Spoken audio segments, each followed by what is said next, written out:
खंडणी प्रकरणावरून धनंजय मुंडेंवर आरोप करणाऱ्या सुरेश धसांनीच घेतली मुंडेंची भेट। धनंजय मुंडेंच्या डोळ्याचं ऑपरेशन झाल्यानंतर त्यांच्या निवासस्थानी 2 दिवसांपूर्वी दोन्ही नेत्यांची भेट। धनंजय मुंडेंना लपून भेटलो नाही, तब्येतीच्या चौकशीसाठी दिवसा भेटलो, लढा सुरूच राहणार, भेटीवर सुरेश धसांचं स्पष्टीकरण।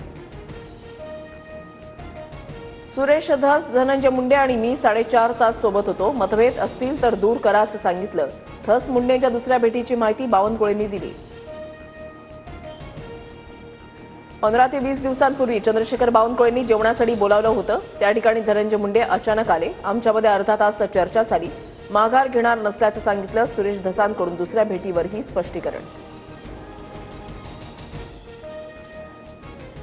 हल्ली भिकारी सुद्धा 1 रुपया घेत नाही, पण आम्ही शेतकऱ्यांना 1 रुपयामध्ये पीक विमा दिला, मात्र काही लोकांनी त्याचाही गैरफायदा घेतला। कृषी मंत्री माणिकराव कोकाटेंचं वादग्रस्त विधान।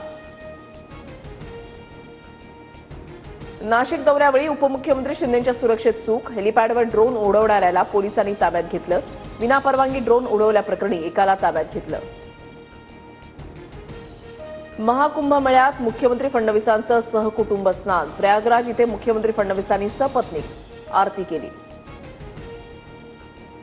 राज्य सरकार लव्ह जिहादच्या विरोधात कायदा आणणार, कायद्याच्या कायदेशीर अभ्यासासाठी पोलीस महासंचालकांच्या अध्यक्षतेखाली विशेष समिती गठीत। लव्ह जिहादच्या विरोधात कायदा करणारे महाराष्ट्र राज्य देशामधलं 10वं राज्य ठरणार।